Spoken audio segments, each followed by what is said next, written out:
how Somali organizations are helping repatriated refugees rebuild their lives, raising awareness and providing support for sufferers of chronic kidney disease, and Sweat It Out, a skin patch aims to test sweat for health.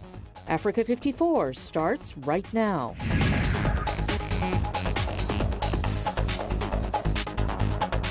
Good evening, I'm Esther Githu. This is Africa 54.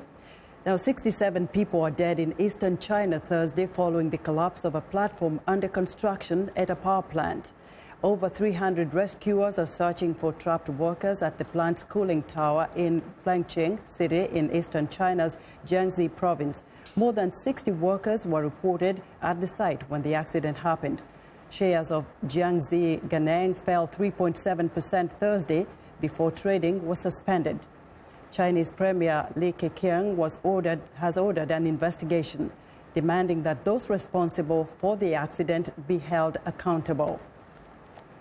NATO has ended Operation Ocean Shield after a sharp drop in attacks by Somali pirates. The Royal Danish Air Force carried out the last Indian Ocean surveillance missions for NATO. The operation had been one part of a highly successful coordinated international response to the threat of piracy that also included the European Union, the United States, and other independent nations.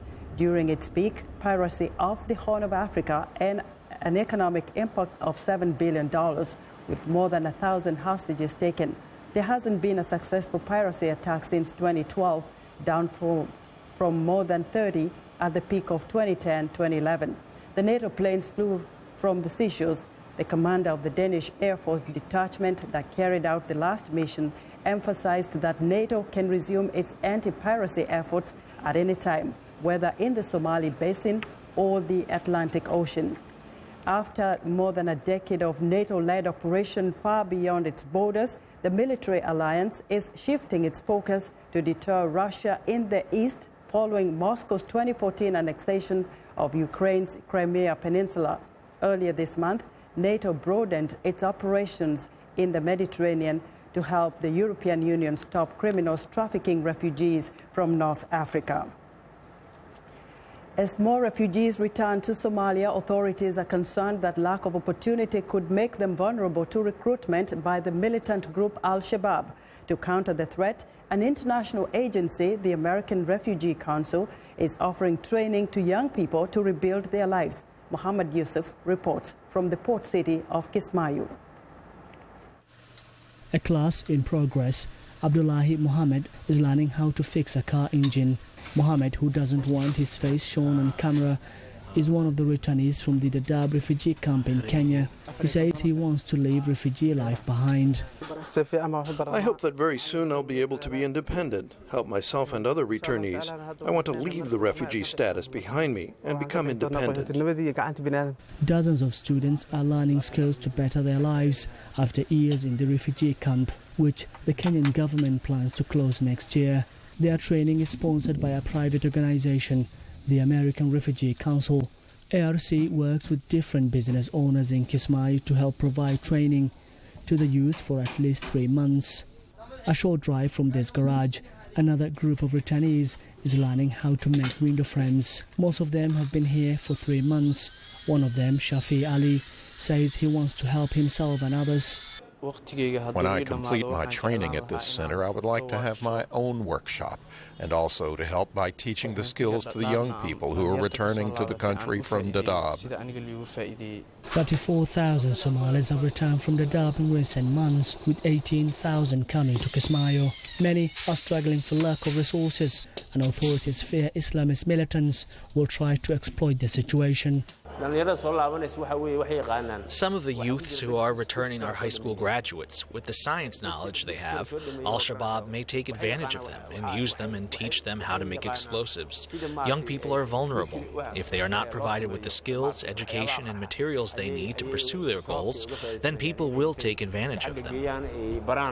The organizers of this training program hope their students, armed with the means to make a living, will only want to help themselves and Somali society.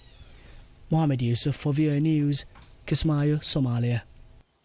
South African President Jacob Zuma said Wednesday an anti-corruption watchdog had no right to call for a judicial inquiry into his government's alleged influence peddling, describing its report as unfair. Zuma has been wounded by a series of scandals. He said in a speech to Parliament that the report has been dealt with in a very funny way and has affected him and many others, charging that there was no fairness at all. Meanwhile, South Africa's Deputy President Cyril Ramaphosa has been backed by a powerful union group to succeed Zuma as the country's next leader. Zuma is expected to step down as African National Congress president at a party conference in December next year, ahead of national elections in 2019, when his tenure as the country's president comes to an end. Americans are celebrating Thanksgiving Thursday, as they traditionally do, gathering with family and friends around tables, groaning with food, watching parades and football games, and for many, starting their holiday shopping. Increased security measures, including sand-laden dump trucks and bomb-sniffing dogs, will be part of the annual Macy's Thanksgiving Day Parade in New York City this year. The New York police have an additional security challenge this year as well. President-elect Donald Trump's high-rise residence is a block from the parade route. And for the last time, President Barack Obama performed the traditional pardoning of the national Thanksgiving turkeys. As Americans celebrate Thanksgiving, a local group brings volunteers and community members together with their newly resettled refugee neighbors for a special type of Thanksgiving meal. Elizabeth Chernoff reports. This isn't your typical Thanksgiving, but here in Arlington, Virginia, friends and families of recently arrived refugees are coming together, sharing a taste of a quintessential American holiday. I'm really happy to work with refugees. Kiris Tesfaye moved to the United States with help from the Ethiopian Community Development Council, a nonprofit group helping refugees find jobs, schools, and places to live. Tonight's Thanksgiving meal is meant to welcome newcomers, some who arrived here only within the last month. The aim of the program is we give them the love, we give them the American opportunity. America is for everyone, so we give them that love for them. That's the dinner program.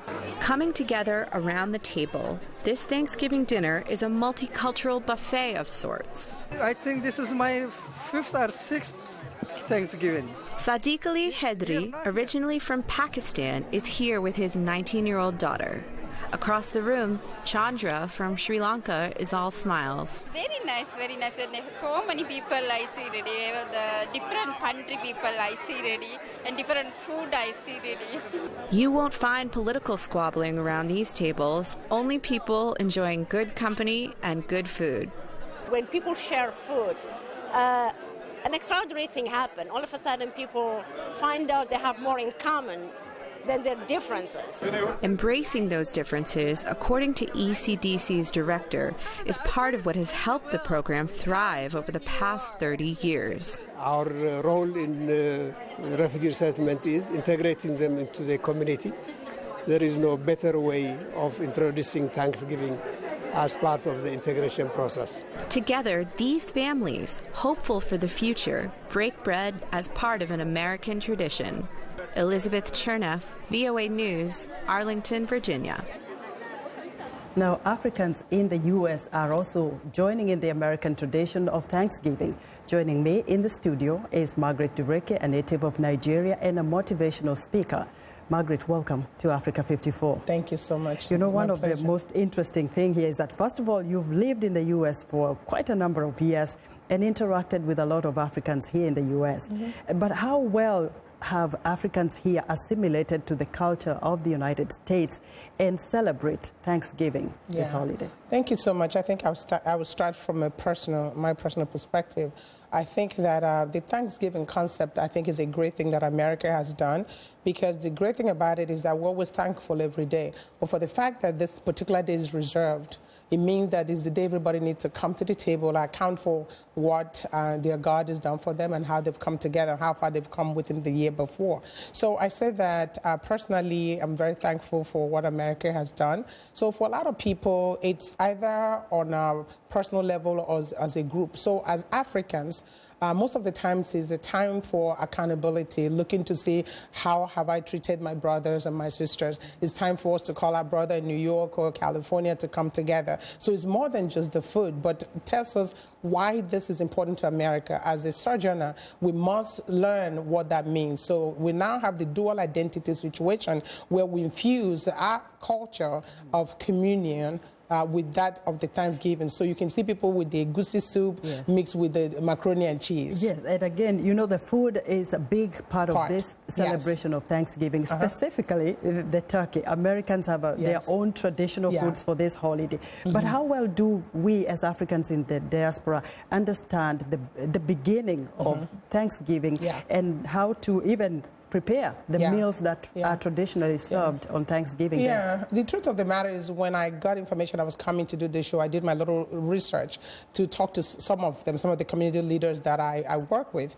And most of them don't even know the origin of how the Thanksgiving came, and we don't have that time. But they have come to understand the importance of gratitude and Thanksgiving. So what they are doing is buying, everybody loves turkey, but they fix it different ways. There's some people that don't even do the whole roasting thing or frying. Some even do it with their own traditional spices or dishes. But what they tell me that is common is that they all understand the importance of Thanksgiving, giving thanks for what God has done for them, what America has helped them to accomplish. So for every family is different. Some come for different reasons, some come for other reasons. You mentioned a very good point there about the foods and putting spices and all that. And you know, Africans are known to inject their culture too into everything. But that's what is great about America. America allows you to do that. The music, the food, the dance. Have you seen some of those injected into these kinds of celebrations? Oh, definitely. It is impossible to go to any African home today and not see some part of American food or dish and their culture. And that's why America is one of the greatest countries in the world, where nobody forces you to do anything, but they give you room to assimilate. So one of the things, you can't be in America like I have for so long and not be able to enjoy the culture that incorporates the kind of food. Just like I said, my daughters said, Mom, what about us? We have it like today in my home, we're going to have macaroni and cheese. We're still going to have some jollof fries, you know, fried chicken, and still the turkey, because it's really a symbol of freedom and power and appreciation of the people. So we totally get it. Absolutely. And again, you see a lot of Americans are traveling today. They've been traveling for the last, say, this whole week, going to meet with their families. It's another thing about family reunion, catching up with the stuff like whatever you haven't been able to discuss over the phones or social media. But again, also, there are others who take time to volunteer. Do we see a share of the Africans in the U.S. getting out there to volunteer to feed the elderly, the sickly people, you know, or even serve food to the homeless? If it wasn't for America, I don't think I would have understood the power of volunteerism. Because in our organization, we empower to achieve the impossible. We try to stress that. The truth of the matter is, I cannot tell you honestly that Africans on a large number really understand that. When I live here myself, John Durek and myself, we'll be working with the mayor of Bladensburg to feed the homeless. And the point is, because it took me a while, that's why this conversation is important. So they need to understand, not just taking from America, what are you doing to give back? So as an African woman leader, I go the extra mile to teach a whole lot of them, bring them to this conversation that you must give back to America. And that's what you want the Africans in the diaspora to keep doing. Volunteer, meet with people, and well, when you go to Rome, do as Romans. Exactly. That's what this country is about. America has a big heart, and a day like this is the day when they'll help everyone else. Margaret, thank you so much. Thank you. Margaret Dureke is a motivational speaker and a native of Nigeria, speaking to us here in the studio. We wanted as a golden roasted turkey with stuffing and lots of gravy will be the highlight of the traditional Thanksgiving feast in millions of homes across America today, Thursday. But not at the popular Spring Animal Sanctuary in Poolsville, Maryland. Here, the fine feathered fowls were the guests of honor at a recent event where guests got to eat lunch with the turkeys and celebrate their existence rather than cook and consume them. VOA's Julie Tabo was one of hundreds in attendance at the Thanksgiving with the turkeys celebration and has our report. Every Thanksgiving, millions of Americans get together with family and friends to celebrate the season and give thanks for all the blessings in their lives. For many, a highlight of the holiday is eating traditional Thanksgiving foods like green beans and sweet potatoes and a big, fat turkey, which is usually carved and served with stuffing and lots of rich gravy. But here at Poplar Spring Animal Sanctuary in Poolesville, Maryland, the turkeys are not cooked and consumed, but cared for and celebrated. And for the past 18 years, visitors have been enjoying a special pre-Thanksgiving picnic where they get to eat with the turkeys. It's a popular community event, organized by Sanctuary co-founder Terry Cummings and her team. You can see the difference between the wild turkeys and the white girls who are so much heavier. They can't fly, they can't. We love having this event because it's a great way for people to come out and celebrate a cruelty-free Thanksgiving, which so many people don't get a chance to do with their families. It's also a chance to educate people about turkeys. We wanted to show people that they all have personalities, that they're all wonderful, they are just like a cat or a dog, they're just like a companion animal. And we wanted to show that by having a vegan potluck, you can have delicious food without eating animals. What do you have there? Chickpea salad, pasta salad, bean salad. It's so good. As visitors enjoy the meat and dairy-free picnic, some share the reasons why they were drawn to the event.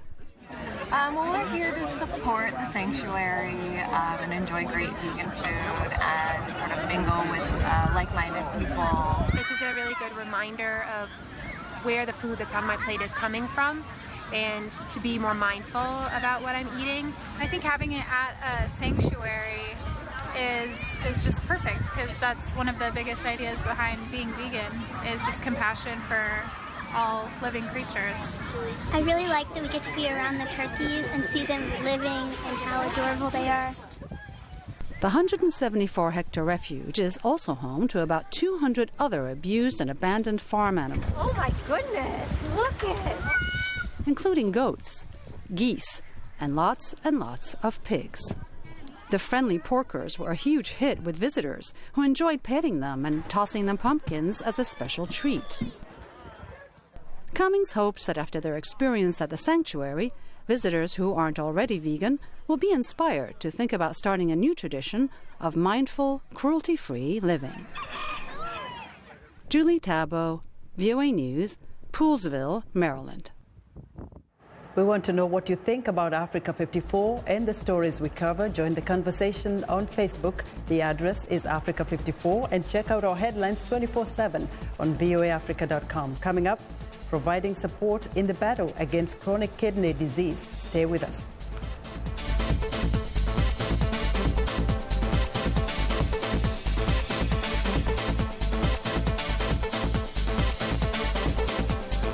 From Science and Technology, here's what's new. It's a laser-guided personal scooter. Hop on it, tell it where to go, and it'll take you there while you relax. Researchers in Singapore say this self-driving scooter is made for people to avoid obstacles while navigating footpaths, hallways, or other places meant for pedestrians. The scooter is being developed at the National University of Singapore. Marcello Ang is the project leader. I'm sure you have experienced people just using their handphone while walking and almost running into you and all these things, right? So it would be so nice if you're just sitting down and checking your email, doing something. The four-wheel scooter travels at a top speed of 6 kilometers per hour as it employs its laser sensors to avoid obstacles. NUS student Kevin Zhang Hui tested the scooter. When you sit on this machine, you feel really relaxed and it's really cool. The scooter is still being tested and it's not for sale yet. For VOA's What's New, I'm Todd Grosson.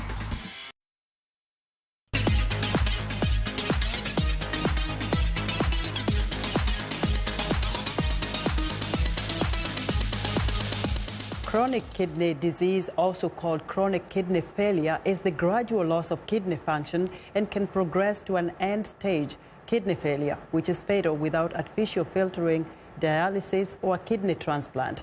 Iya Bekondo, a kidney transplant recipient, aims to raise awareness and provide support in the United States and Africa through her non-profit organization, the EAR Foundation. She spoke to Africa 54 health reporter Leno Mudu.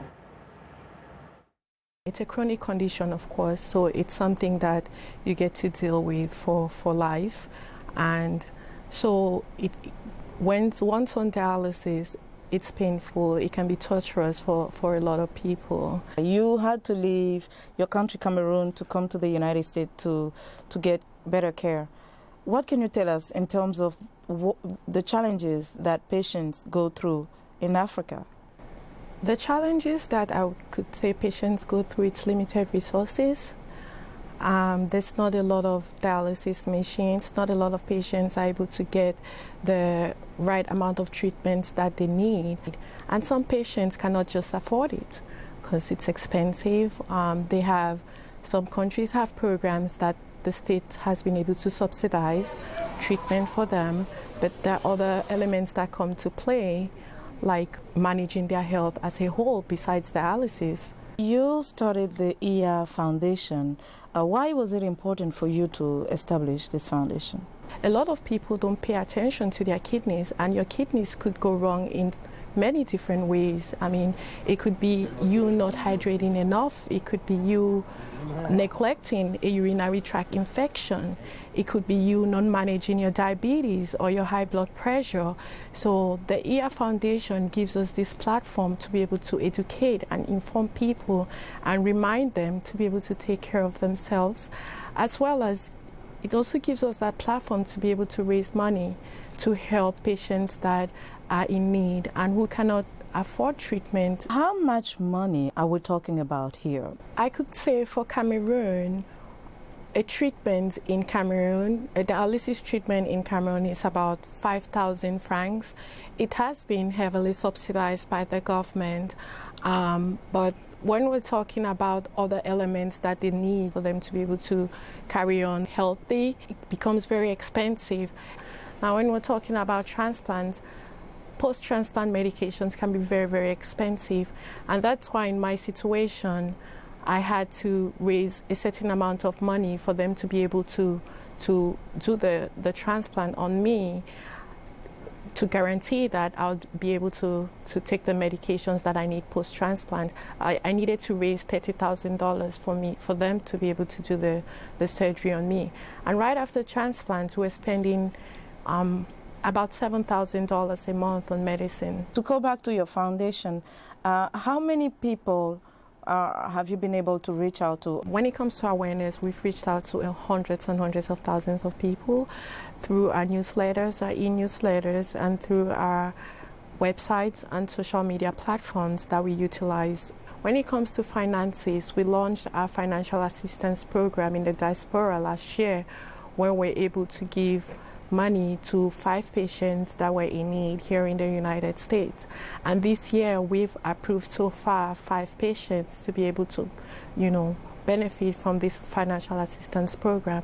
And most recently we're able to send funds to Cameroon for about $8,200 that benefited 10 patients to be able to get a vascular surgery, which would provide them with the access that they need to get their dialysis therapy.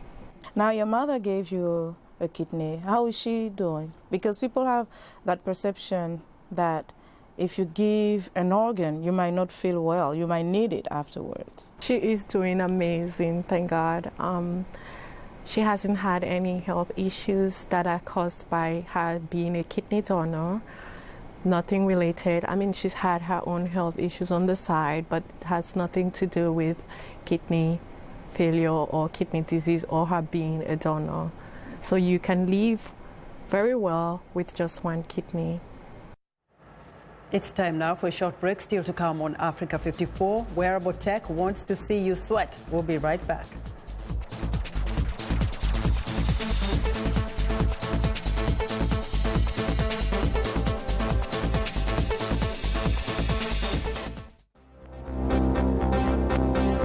If you've just joined us, I'm Mariama Diallo, and here is a quick recap of today's headlines. In Somalia, NATO has ended Operation Ocean Shield after a sharp drop in attacks by Somali pirates off the Horn of Africa. In Cameroon, security forces arrest 100 people after days of protest over alleged discrimination against minority English-speaking people. Amnesty International accuses Nigeria's security forces of killing at least 150 pro-Biafra protesters and injuring hundreds since August 2015. Finally, in the Gambia, politicians seek electoral advantage at sacred crocodile pools in Bakau, with the presidential election just a week away. That's all for today. Thanks for watching. We'll see you next time.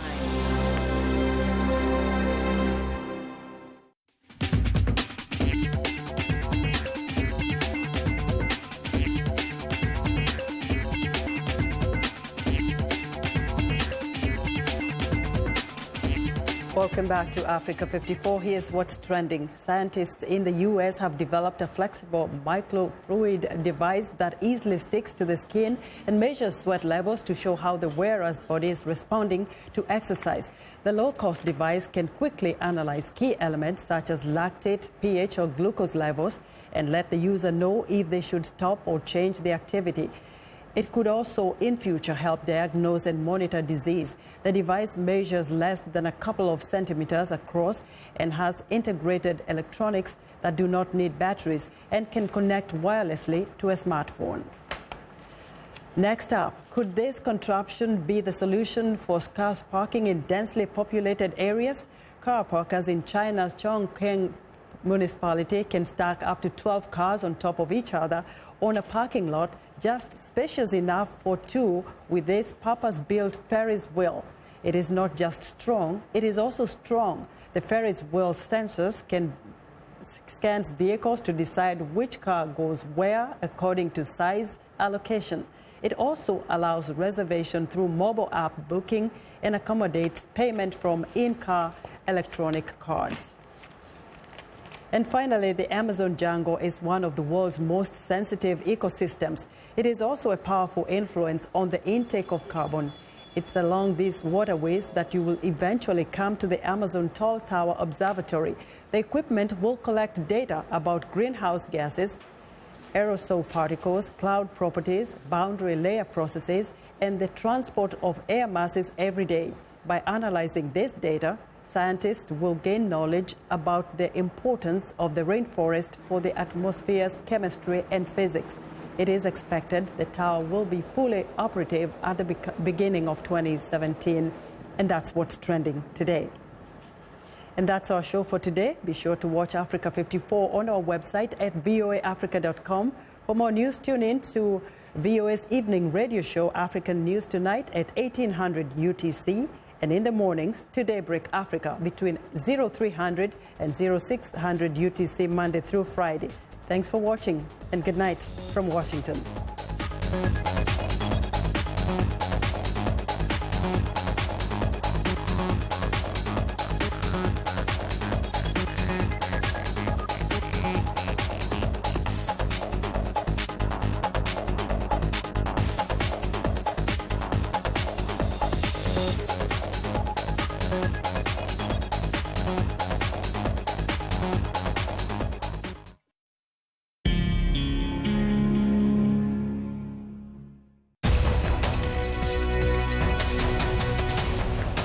Welcome to the Voice of America's News Words. This word is something you use at meetings. Agenda. When NATO leaders last met in Chicago, Afghanistan was at the top of their agenda, and Russia was considered a partner in addressing issues like terrorism and nuclear weapons proliferation. This year, responding to Russia's annexation of Crimea and its invasion of eastern Ukraine will top the agenda. An agenda is a list of what will be done or discussed at a meeting. Agendas are usually used at formal meetings, like the one in our story. An agenda can be personal, too, a secret plan that guides a person's behavior. Now, the next time you hear the word agenda, you will know what this news word means.